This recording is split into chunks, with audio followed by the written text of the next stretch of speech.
رستم نے ایک بار آلیانہ کی طرف دیکھا، اس کی نظروں میں شکر گزاری تھی، کیونکہ وہ جانتا تھا کہ یہ تعلق آلیانہ کی انہی کوششوں کا نتیجہ ہے جنہیں وہ کبھی نظر انداز کر دیتا تھا۔ بچوں نے جب اسے بابا کہہ کر مخاطب کیا تو رستم کی آنکھوں سے چند آنسو گالوں پر ڈھلک گئے۔ یہ وہ لمحہ تھا جہاں رستم نے خود کو ایک شکست خوردہ انسان سے نکل کر ایک باپ کے روپ میں پایا تھا۔ آلیانہ کے دل میں رستم کے لیے نفرت کی جو آخری دیوار تھی، وہ بچوں کی اس محبت کے سامنے ہی دھیرے دھیرے گر رہی تھی۔ گھر کی فضا میں اگرچہ کچھ سکون آیا تھا، لیکن بیرونی دنیا اور رشتہ داروں کی زبانیں ابھی بھی زہر اگل رہی تھیں۔ بیگم صفیہ کی بہنیں اور خاندان کے دیگر افراد اکثر گھر آتے تو آلیانہ پر تنقید کا کوئی بھی موقع ہاتھ سے نہ جانے دیتے۔ رستم جیسے مرد کا ایسا حال دیکھ کر بھی تم نے اسے نہیں چھوڑا، یا پھر آلیانہ تم اتنی کمزور کیوں ہو گئی ہو کہ ایک اپاہج کے آگے سر جھکا دیا ہے؟ یہ باتیں آلیانہ کے کانوں میں ہر روز پڑتی تھیں۔ ایک دن دوپہر کے وقت جب چند رشتہ دار بیگم صفیہ کے ساتھ بیٹھ کر آلیانہ کی خودداری اور اس کے رستم کی خدمت کرنے کے فیصلے پر طنز کر رہے تھے، آلیانہ کمرے سے باہر نکلی۔ اس کے ہاتھ میں بچوں کی کتابیں تھیں۔ وہ رشتہ داروں کے سامنے جا کر رک گئی۔ اس کی آنکھوں میں وہ ڈر نہیں تھا جو کچھ عرصہ پہلے تک رہا کرتا تھا۔ آپ لوگ شاید یہ سمجھ رہے ہیں کہ میں کسی دباؤ میں آ کر یا اپنی کمزوری کی وجہ سے رستم کی خدمت کر رہی ہوں، آلیانہ نے پرسکون مگر مضبوط لہجے میں کہا۔ کمرے میں ایک دم سی خاموشی چھا گئی۔ لیکن یہ میری اپنی مرضی اور میرا فیصلہ ہے۔ آپ لوگ رستم کو اس کی ماضی کی غلطیوں سے تولتے ہیں، مگر میں نے اسے اس کی موجودہ اذیت اور پچھتاوے میں دیکھا ہے۔ کسی کو گرتے وقت چھوڑ دینا آسان ہے، مگر اسے سنبھالنا حوصلے کا کام ہے۔ ایک رشتہ دار خاتون نے تنزیہ ہنستے ہوئے کہا، میاں تم تو اس کے ظلم بھول گئیں۔ آلیانہ نے سر اٹھا کر جواب دیا، میں کچھ نہیں بھولی۔ زخم اب بھی تازہ ہے، لیکن میرے پاس جو اصول اور تربیت ہیں وہ مجھے یہ سکھاتی ہیں کہ جب کوئی اپنا اناشر سے شکست کھا جائے تو اسے کچلنا نہیں، اسے معاف کر کے آگے بڑھ جانا ہے۔ میں رستم کے لیے نہیں بلکہ اپنے سکون قلب کے لیے یہ سب کر رہی ہوں، اور اب اگر کوئی میرے اس فیصلے پر انگلی اٹھائے گا تو وہ شاید میرے ضعف کو نہیں، اپنی چھوٹی سوچ کو ظاہر کرے گا۔ اس کی یہ جرأت دیکھ کر بیگم صفیہ بھی حیران رہ گئی۔ آلیانہ کے لہجے میں جو ٹھہراؤ تھا اس نے رشتہ داروں کے منہ بند کر دیے۔ وہ جان چکے تھے کہ آلیانہ وہ پہلے والی ڈری سہمی ہوئی عورت نہیں رہی تھی، بلکہ وہ ایک ایسی خاتون تھی جو اپنے فیصلوں پر ڈٹ جانے کا حوصلہ سیکھ چکی تھی۔ آلیانہ نے ایک بار پھر سب سے نظریں ڈالیں اور پھر سر اٹھا کر اپنے بچوں کے کمرے کی طرف بڑھ گئی۔ آلیانہ کی بات سن کر رستم کے اندر ایک نئی آگ بھڑک اٹھی تھی۔ وہ اب صرف ایک تماشائی نہیں بنا رہنا چاہتا تھا۔ اس نے محسوس کیا کہ آلیانہ نے تو اسے انسانیت کی حد تک معاف کر دیا ہے، لیکن وہ خود کو اپنے ہی ضمیر کے کٹہرے میں مجرم پاتا تھا۔ وہ نہیں چاہتا تھا کہ آلیانہ کی پوری زندگی صرف اس کی دیکھ بھال میں گزر جائے۔ اس شام جب آلیانہ کمرے میں داخل ہوئی تو اسے ایک حیران کن منظر نظر آیا۔ رستم اپنی ویل چیئر کو دیوار کے سہارے لگا کر اپنی بے جان ٹانگوں کو زبردستی حرکت دینے کی کوشش کر رہا تھا۔ اس کا ماتھا پسینے سے شرابور تھا اور چہرے پر تکلیف کی نکیریں نمایاں تھیں، لیکن اس کی آنکھوں میں ایک عجیب سا عزم تھا۔ رستم یہ کیا کر رہے ہو؟ تم گر جاؤ گے۔ آلیانہ نے گھبرا کر آگے بڑھتے ہوئے اسے سہارا دینا چاہا۔ رستم نے ہاتھ کے اشارے سے اسے روکا۔ اس کی آواز میں غیر معمولی قوت تھی۔ نہیں آلیانہ، مجھے کرنے دو، میں اب تک تمہارے کندھوں پر بوجھ بنا رہا، بس بہت ہو چکا۔ میں اب صرف تمہارا بوجھ نہیں بننا چاہتا، میں تمہارا سہارا بننا چاہتا ہوں۔ آلیانہ نے اسے دیکھ کر ساکت رہ گئی۔ رستم نے درد کو پس پش ڈال کر اپنی ٹانگ پر زور دیا۔ اس کا پورا جسم کانپ رہا تھا۔ میں نے تمہیں بہت دکھ دیا ہے اور اب وقت آ گیا ہے کہ میں ان زخموں کو بھرنے کی کوشش کروں۔ ڈاکٹر نے کہا تھا کہ اگر میں ہمت کروں تو بہتر ہی ممکن ہے۔ مجھے دوبارہ کھڑا ہونا ہے آلیانہ، تمہارے لیے، بچوں کے لیے اور خود کو تمہارے قابل بنانے کے لیے۔ آلیانہ کی آنکھوں میں نمی تیر گئی۔ اس نے دیکھا کہ رستم کے چہرے پر موجود وہ تکبر کی پرچھائیاں اب مکمل طور پر ختم ہو چکی تھیں اور ان کی جگہ ایک سچی جدوجہد نے لے لی تھی۔ رستم کی ایک کوشش صرف ایک جسمانی ورزش نہیں تھی، بلکہ وہ اپنی انا کی زنجیروں کو توڑ کر ایک بہتر انسان بننے کی طرف پہلا قدم اٹھا رہا تھا۔ آلیانہ خاموشی سے وہیں کھڑی رہی۔ اسے پہلی بار رستم کی ذات میں وہ تبدیلی نظر آئی جس کی اسے برسوں سے تڑپ تھی۔ رستم کی بحالی کی کوششوں نے آلیانہ کو بھی ایک نیا زاویہ فراہم کیا تھا۔ جب رستم نے اپنی زندگی کی باغ دوڑ دوبارہ سنبھالنے کی ٹھانی تو آلیانہ کے اوپر سے وہ بوجھ کچھ کم ہوا جو اس نے برسوں سے اپنی ذات پر لاد رکھا تھا۔ اب وہ صرف رستم کی تیمارداری یا بچوں کی ماں نہیں تھی، اسے اپنی ذات کے وجود کا احساس بھی ہونے لگا تھا۔ ایک سے پہر جب گھر میں سکون تھا اور بچے اپنے کھلونوں میں مگن تھے، آلیانہ نے کھڑکی کے پاس بیٹھ کر اپنی پرانی ڈائری نکالی۔ اسے یاد آیا کہ وہ کبھی کتنا لکھنا پسند کرتی تھی، کتنے خواب اس کی آنکھوں میں پلتے تھے۔ رستم کے ساتھ گزرے ان تلخ برسوں نے اس کی اس مے میں چھین لیا تھا۔ وہ خود کو ایک ایسی بیوہ کی طرح محسوس کرتی تھی جس کا شوہر تو زندہ تھا مگر ان کے درمیان رشتوں کی تمام تر کونپلیں مرجھا چکی تھیں۔ اس نے آئینے میں خود کو دیکھا، اس کا چہرہ جو ہمیشہ فکروں میں ڈوبا رہتا تھا آج کچھ پرسکون تھا۔ اس نے سوچا، کیا میری زندگی کا مقصد صرف دوسروں کی خدمت ہی ہے؟ کیا مجھ میں کوئی خواب باقی نہیں؟ اس نے فیصلہ کیا کہ وہ اپنے تعلیمی سفر کو دوبارہ منظم کرے گی۔ اس نے اپنی کتابیں نکالی، اپنے نصاب کو دیکھا اور محسوس کیا کہ اب اس کی عمر ہی کیا ہے۔ اسے صرف رستم کی غلطیوں کا کفارہ نہیں ادا کرنا بلکہ اپنی بکھری ہوئی شناخت کو بھی دوبارہ سمیٹنا ہے۔ آلیانا نے خود سے ایک وعدہ کیا کہ وہ اب صرف دوسروں کے لیے جینے والی مشین نہیں بلکہ ایک ایسی خاتون بنے گی جس کے اپنے ارادے ہیں، اپنی سوچ ہے اور ایک روشن مستقبل کی امید ہے۔ وہ اب بھی رستم کا خیال رکھتی تھی لیکن اب اس کی خدمت میں وہ بیزاری یا مجبوری نہیں تھی بلکہ ایک آزاد انسان کا انتخاب تھا۔ اسے سمجھ آ گیا تھا کہ وہ زندہ ہے اور اس کی زندگی کا حق صرف اور صرف اس کی اپنی ذات کو ہے۔ وہ اب ایک ایسی عورت تھی جس نے اپنے قدموں کو ایک مضبوط بنیاد میں بدل لیا تھا۔ ایک طوفانی شام جب گھر کے صحن میں لگے پرانے درخت کی ایک بڑی سی شاخ تیز ہوا کے باعث ٹوٹ کر آلیانا کی طرف گری تو آلیانا اپنے کام میں مگن ہونے کے باعث اس سے بے خبر تھی۔ رستم جو اپنی بیساکھیوں کے سہارے برآمدے میں کھڑا فضا کا لطف لے رہا تھا، اس نے جیسے ہی اوپر سے شاخ کو گرتے دیکھا اس کا دل زور سے دھڑکا۔ اس کے ذہن میں آلیانا کو کھونے کا خوف بجلی کی طرح کوندا۔ اپنی کمزور ٹانگوں اور گرتے ہوئے توازن کی پرواہ کیے بغیر ہی رستم نے ایک چیخ ماری، آلیانا ہٹ جاؤ، اور اپنی پوری طاقت لگا کر ویل چیئر سے چھلانگ لگا کر آلیانا کی طرف بڑھا۔ اس کی حرکت اتنی غیر متوقع اور تیز تھی کہ آلیانا چونک کر پیچھے پلٹی۔ رستم نے پوری قوت سے آلیانا کو دھکا دے کر شاخ کی زد سے دور پھینک دیا۔ وہ خود اس شاخ تلے آ گیا تھا، اگرچہ شاخ سیدھی اس پر نہیں گری مگر زمین پر گرنے کے جھٹکے اور اپنی کمزور ٹانگوں پر پڑنے والے دباؤ سے وہ درد سے کرا اٹھا۔ آلیانا ہڑبڑا کر اٹھی اور بھاگ کر رستم کے پاس پہنچی۔ شاخ کچھ فاصلے پر ہی گری تھی مگر رستم فرش پر بے دم پڑا تھا۔ آلیانا کی آنکھیں خوف سے پھیل گئیں۔ رستم، یہ تم نے کیا کیا؟ تمہیں چوٹ لگی ہے؟ رستم نے درد کے باوجود بھی مسکرانے کی کوشش کی، حالانکہ اس کی پیشانی پر پسینے کے قطرے چمک رہے تھے۔ اس کی سانسیں اکھڑی ہوئی تھیں لیکن اس کی آنکھوں میں ایک فاتحانہ چمک تھی۔ تم ٹھیک تو ہو؟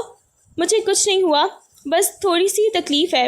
اس لمحے آلیانا کو شدت سے احساس ہوا کہ رستم کی محبت اب صرف الفاظ یا پھر ڈائری کے صفحات تک محدود نہیں رہی۔ اس نے اپنی زندگی کی بازی لگا کر اسے بچایا تھا۔ اس واقعے نے ان کے درمیان کی آخری خلیج کو بھی مٹا دیا تھا۔ آلیانا کی آنکھوں سے آنسو بہہ نکلے۔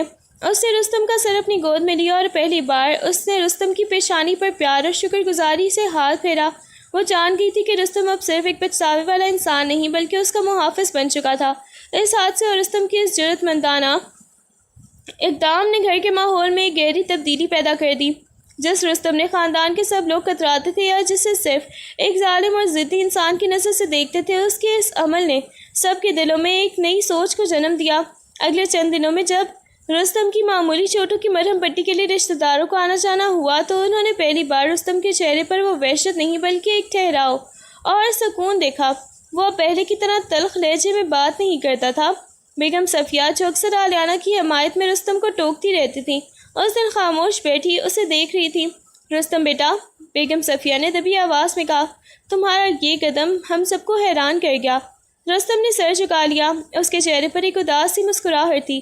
امی، میں نے زندگی بھر صرف اپنی انا کی حفاظت کی لیکن آلیانا کو بچاتے ہوئے مجھے پہلی بار سمجھ آیا کہ حفاظت کسی چیز پر قبضہ کرنے میں نہیں بلکہ اسے آزاد چھوڑنے اور ضرورت پڑنے پر خود ڈھال بن جانے میں ہے۔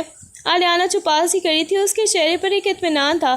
خاندان کے افراد جو کل تک رستم کی برائیاں کر رہے تھے اب اس کے سامنے جھجک محسوس کر رہے تھے۔ ان کا رویہ اب رستم کی غلطیوں سے ہٹ کر رستم کی تبدیلی پر مرکوز ہو گیا تھا۔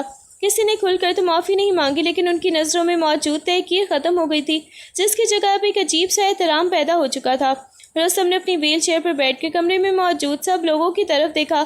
اب وہ کسی سے ڈرتا نہیں تھا اور نہ ہی کسی کو ڈرانا چاہتا تھا۔ گھر کا وہ ماحول جو کبھی لڑائی جھگڑوں اور چیخو پکار سے گونجتا تھا اب ایک خاموش صلح کی فضا میں سانس لے رہا تھا۔ آلیانا کو لگا کہ جس منزل کی طرف وہ تنہا چل رہی تھی اب رستم بھی اس کے ساتھ ہی اس سفر میں شامل ہو چکا ہے۔ وہ سب ابھی ایک ایسے گھر میں رہ رہے تھے جہاں زخموں کو بھرنے کا عمل شروع ہو چکا تھا۔ آلیانا کے ذہن میں رستم کی کہی ہوئی باتیں بار بار گونج رہی تھی۔ وہ اب ایک ایسی عورت تھی جس نے وقت کے تھپیڑوں اور حالات کی سختیوں سے لڑ کر خود کو پایا تھا۔ اسے سمجھ آ گیا تھا کہ انتقام یا نفرت کی آگ میں جلنا اب اس کے اپنے لیے ہی ایک قید ہے جس سے نکلنا ضروری ہے۔ رات کا وقت تھا، گھر کے تمام چراغ بجھ چکے تھے، صرف رستم کے کمرے میں ایک مدھم سی روشنی آ رہی تھی۔ آلیانہ نے ایک گہری سانس لی، اپنے دل پر موجود برسوں کا بوجھ محسوس کیا اور آہستہ سے رستم کے کمرے کا دروازے پر دستک دے کر کھولا۔ رستم ویل چیئر پر بیٹھا کھڑکی سے چاند کو دیکھ رہا تھا، اس کے کندھے جھکے ہوئے تھے جیسے کوئی بھاری وجود اسے دبائے ہوئے ہو۔ آلیانہ کے قدموں کی چاپ سن کر رستم نے چونک کر پیچھے دیکھا، اسے دیکھ کر رستم کی آنکھوں میں ایک عجیب سی چمک آئی، لیکن وہ اپنی پرانی عادات کے مطابق ہی فوراً نظریں جھکا کر بولا، آلیانہ کیا کوئی ضرورت ہے؟ اگر سو گئی ہوتی تو بہتر تھا۔ آلیانہ اس کے قریب آئی اور خاموشی سے اس کے سامنے کھڑی ہو گئی۔ وہ کچھ لمحے رستم کے چہرے کو دیکھتی رہی جس پر اب دکھ، ندامت اور ایک عجیب سی قبولیت کے آثار تھے۔ اس نے دھیمی اور پرسکون آواز میں کہا، رستم آج مجھے کچھ کہنا ہے۔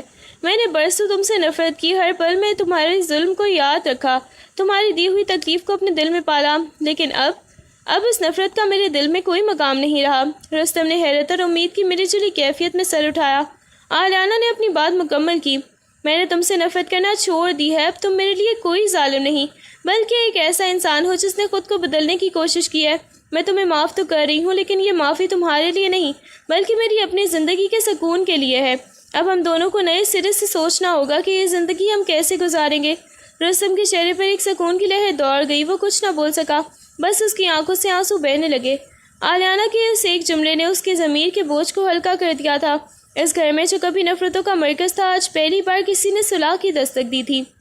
اس اعتراف کے بعد کمرے میں ایک ایسی خاموشی چھائی تھی جس میں اب تلخی نہیں بلکہ ایک گہرا ٹھہراؤ تھا۔ رستم نے آہستہ سے اپنی ویل چیئر آلیانہ کی قریب کی۔ آج اس نے نظریں نہیں چرائیں بلکہ ہمت کر کے آلیانہ کی آنکھوں میں دیکھا۔ آلیانہ، رستم کی آواز میں ایک لرزش تھی، نفرت ختم ہو جانا ایک بڑی بات ہے، لیکن کیا یہ ممکن ہے کہ تم کبھی ان زخموں کو بھول سکو جو میں نے تمہاری روح پر دیے ہیں؟